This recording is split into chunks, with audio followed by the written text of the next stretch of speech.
Sa tribulation po ay maraming kamanghamanghang magaganap.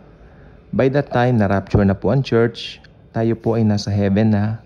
Okay?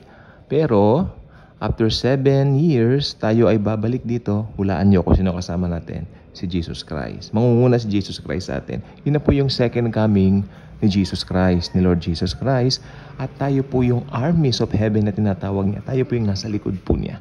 Mga believers niya, mga hukbo, sabi ng Biblia. Yun po ang correct interpretation dito. Okay? So, yung mga angels po, during the tribulation, sila po yung mag-pre-preach sa mga tao. Okay? I-pre-preach nila yung gospel of the kingdom. Okay? Gospel of the kingdom, kaiba po yan sa gospel of grace. Tandaan po natin, tribulation na po. Tapos na po ang grace period. Sapagkat, kailan ba natapos ang grace period? Matatapos ang grace period the moment na ma-rapture na ang church. After the rapture, pasok na po yung tribulation. Kaya ang gospel po dyan ay, okay, may halo na pong works. Believe in Jesus, pero may halong works.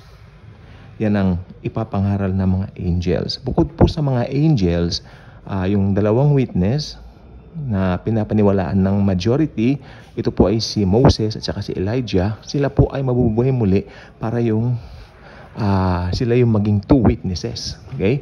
Sila po ay binabanggit po ng Bible. So sa Bible po, wala po nakakalito. Aralin mo lang. Just get the correct interpretation. Rightly dividing the scriptures means maglilid ito ng mas malalim na kaalaman. Okay? So wag po tayong malilito sapagkat yung binabanggit po dyan na mga ngaral yung mga anghel, ito po ay sa tribulation period. Literal na anghel, tulad ng mga lumilipad na yan. Ganyan po. Okay? So, nakakalungkot na may napanood po ko kanina lang po. Hindi na po ako magbabanggit. At least, no naming names, no? Ang sabi niya, natutupad na raw yung mga nasa Matthew 24, yung mga nasa aklat ng Revelation. Hindi po nila naiintindihan na yung Matthew 24, binabanggit po dyan yung sa tribulation, hindi po sa panahon natin. Okay? At yung isa naman, sabi niya kanina, nakalimutan ko na pero sabi niya, may sinasabi siya tungkol itong mga angels na ito. Sabi niya, nangangaral yung mga anghel, ngayon na raw yun.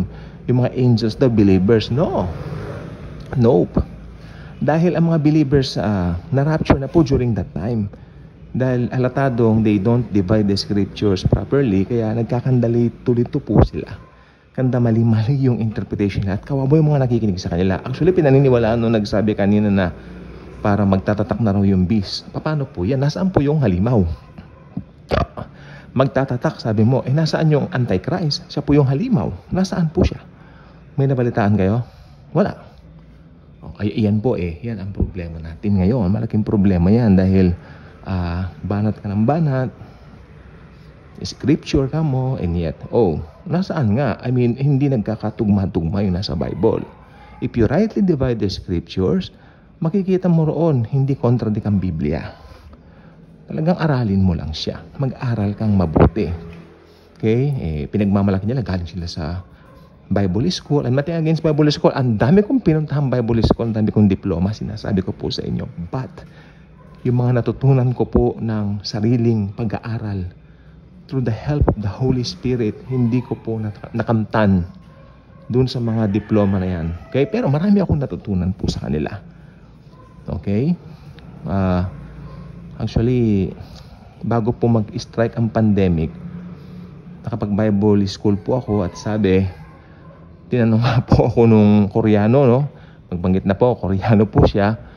Tinawag niya ako, how long do you pray in one day?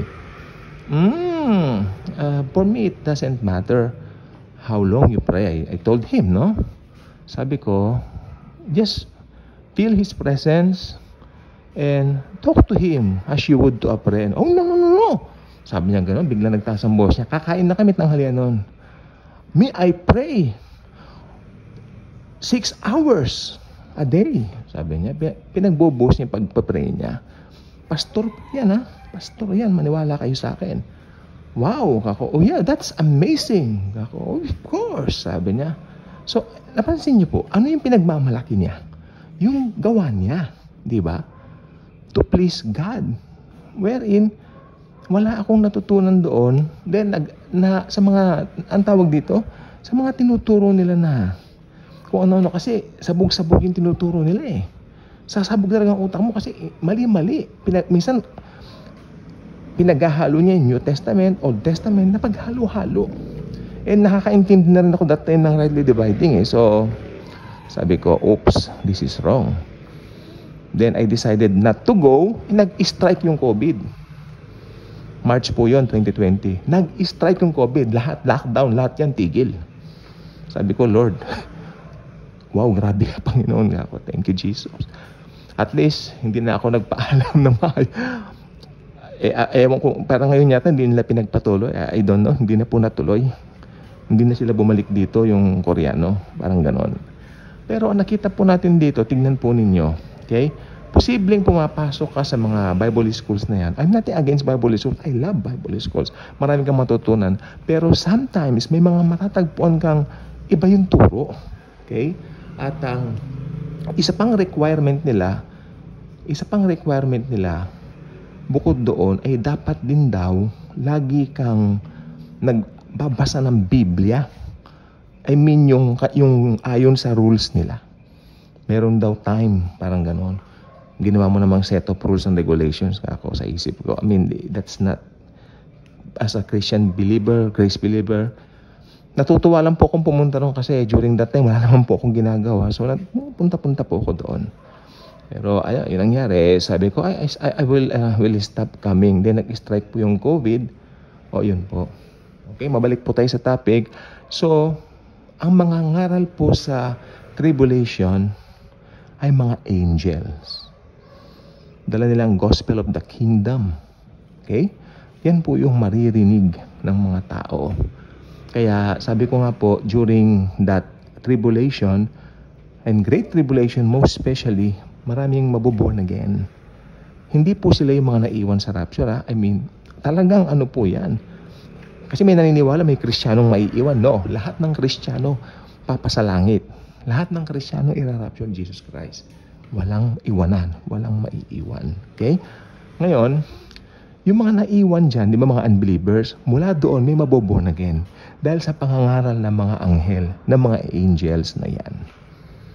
I hope nakuha po natin, sapagkat yun ang pong gusto kong sabihin, tulad nung nag-strike itong COVID, sabi, yung bakuna, yan daw ang mark of the beast. Again, ang tanong ko, nasaan yung beast? Nasaan yung Antichrist? Bakit pinipersa ba niya yung mga tao na magpabakuna? Hindi nga eh. Kasi pagdating po nung mark of the beast sa tribulation, saka sa great tribulation, na-wake ako nga po na, hindi ba, talagang persahan eh. Pipilitin niya yung mga tao magpatatak. Ang hindi magpatatak, walang makakabili, ganun. Bakit nangyari ba nung COVID? Hindi.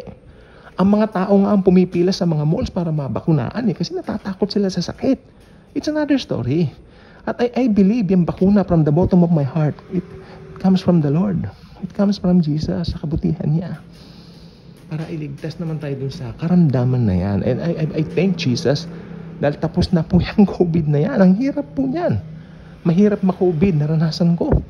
Konting lakad ko lang, sumusuray ako, totomba ako. Mahirap po talaga. Pero I praise Jesus, tapos na lahat, over na lahat. Kaya please lang, huwag niyo namang yung bakuna na yan daw ang mark of the beast. Hindi. Di kung mark of the beast, nakailang bakuna ba ako? Ang dami Kinumpleto ko yung bakuna ko eh. So, may mark of the beast na ba ako? Of course not. Hindi. Padala ni Jesus yan. Grace ni Jesus yan. So, wag nating ipagtaka na, yung mga ni Jesus, pag ginagawa naman nilang katatakutan. Kasi hindi naman katakataka rin gagawin nila kasi hindi naman nila rightly divide ang scriptures. If they know the scriptures, magpapabakuna sila kasi kalooban ng Panginoon na magpabakuna sila. At na ma-stop na ang pandemyang yan. At na-stop na po, thank you Jesus. Again, maliwanag na po, ang nangangaral po during that time ay mga angels. Okay? Sila po ay sinugo that time ng Panginoong Hesukristo. Subscribe na po kayo dito. I invite you to like and share. Nang marami rin pong mabless. Thank you. And Jesus truly loves us all.